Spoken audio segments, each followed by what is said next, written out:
नमस्कार। देश की बात में आप सभी का स्वागत है, अभिनंदन है।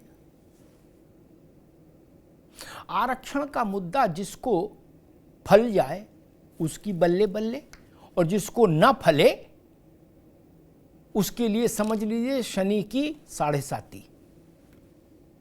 कहीं भागे प्राण नहीं बचे। कहीं राजनीति में इतना धारदार मुद्दा कोई है ही नहीं। किसी को राजा बना दे और किसी को रंक बना दे। 2024 का जो लोकसभा का चुनाव है उसके अंक गणित की अगर आप समीक्षा करेंगे तो आपको समझ में आ जाएगा कि आरक्षण का मुद्दा कितना महत्वपूर्ण है देश में सत्ता पाने के लिए, या सत्ता बचाने के लिए, या मजबूत सरकार बनाने के लिए। इससे बड़ा फलदायी मुद्दा कोई नहीं। भारतीय जनता पार्टी के लिए आरक्षण के मुद्दे को 7.5 तो नहीं कहूंगा, लेकिन हाँ कुछ विपरीत ग्रहचाल में तो फंसे गया था मुद्दा। तो उसका परिणाम ये रहा कि भारतीय जनता पार्टी की टैली आकर 240 पर सिमट गई। कुल 7% वोट दलितों का कम मिला भारतीय जनता पार्टी को। उसका परिणाम ये रहा कि सीटें आ गई कहां पर, ये देखें। अब वो मुद्दा आरक्षण का फिर से जोर पकड़ रहा है शोर के साथ।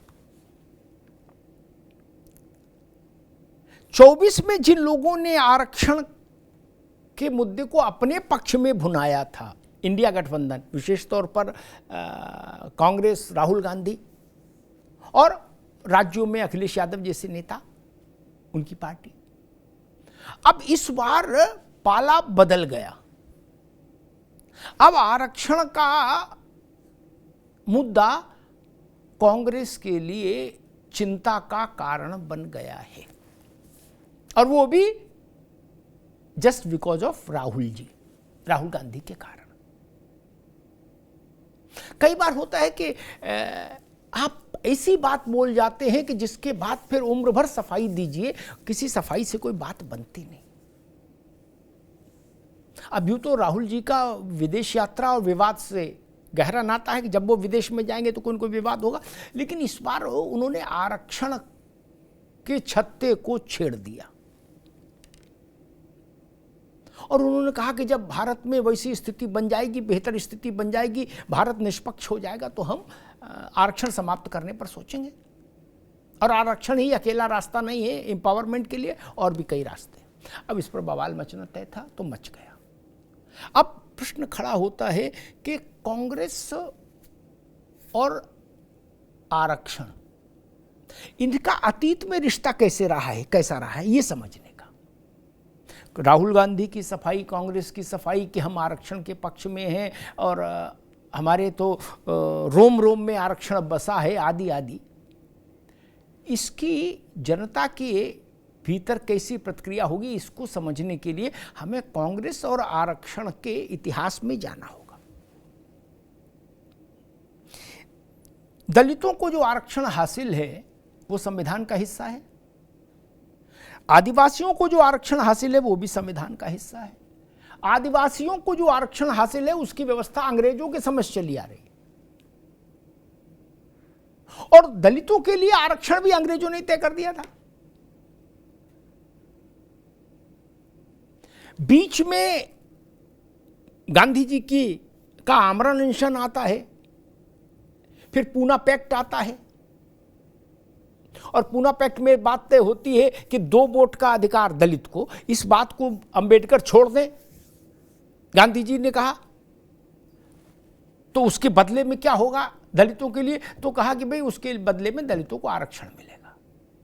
वहां से आरक्षण संविधान का हिस्सा बन गया, भारत की लोक व्यवस्था का हिस्सा बन गया। तो वहां सीधे सीधे 24 अकबर रोड वाली कांग्रेस की कोई भूमिका रही हो ऐसा नहीं, दोनों के आरक्षण में। तीसरा सबसे बड़ा पॉलिटिकल आरक्षण कौन सा है भारत में, वो है ओबीसी का आरक्षण। ओबीसी को आरक्षण मिलना चाहिए, ये मांग बड़ी पुरानी थी, लेकिन पंडित जवाहरलाल नेहरू इसके खिलाफ थे। और उन्होंने एक बार मुख्यमंत्रियों को पत्र लिखा था, उसमें उन्होंने इस बात को उल्लेख भी किया था। हालांकि अंबेडकर जी तो नेहरू जी के बारे में कोई दूसरी बात कहते थे, केवल ओबीसी ने, वो कहते थे, वो अंबेडकर चर्चा दलित की करते थे। तो अंबेडकर ने एक जगह लिखा है कि जवाहरलाल नेहरू के दिमाग में हर समय मुसलमान रहता था, दलित नहीं। उन्हें दलित के हित की चिंता नहीं थी।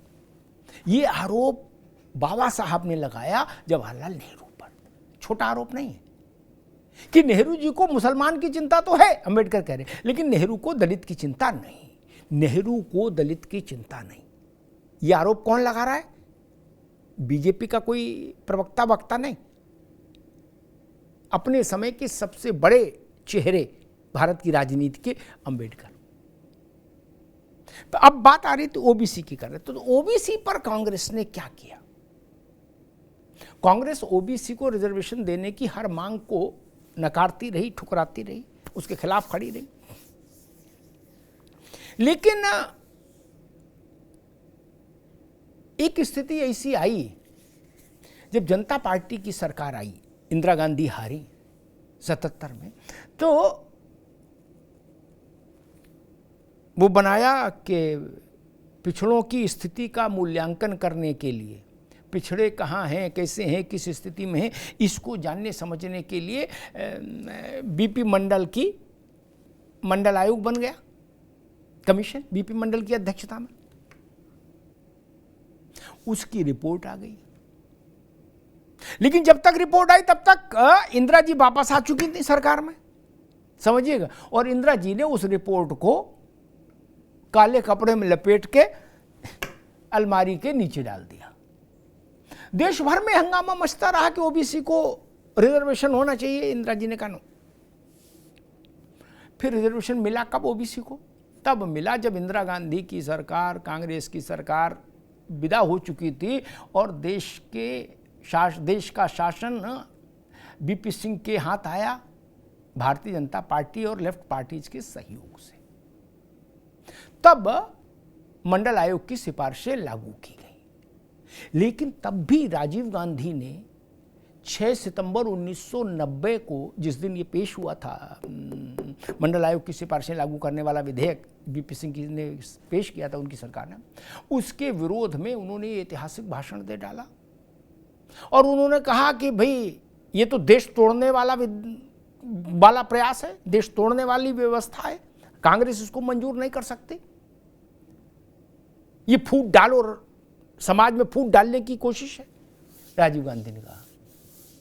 और उसी वक्त कांग्रेस ने एक विज्ञापन जारी किया था, उसमें उसने ओबीसी के आरक्षण को कैक्टस से उसकी तुलना की थी, कैक्टस। और कांग्रेस के लोग उस वक्त, उस दौर में कह रहे थे कोटा नहीं ये कांटा है। इसलिए मैं कहता हूं कि, और ईवीएस को जो आरक्षण मिला है सामान्य गरीब को, वर्ग को, वो मोदी की सरकार में मिला। महिला रिजर्वेशन मोदी की सरकार में मिला। तो देश में कुल 5 तरह के रिजर्वेशन हैं और किसी भी रिजर्वेशन में कांग्रेस की उल्लेखनीय भूमिका नहीं। और ओबीसी रिजर्वेशन में कांग्रेस का विरोध जरूर है, उतनी ही प्रखरता से इतिहास में दर्ज है।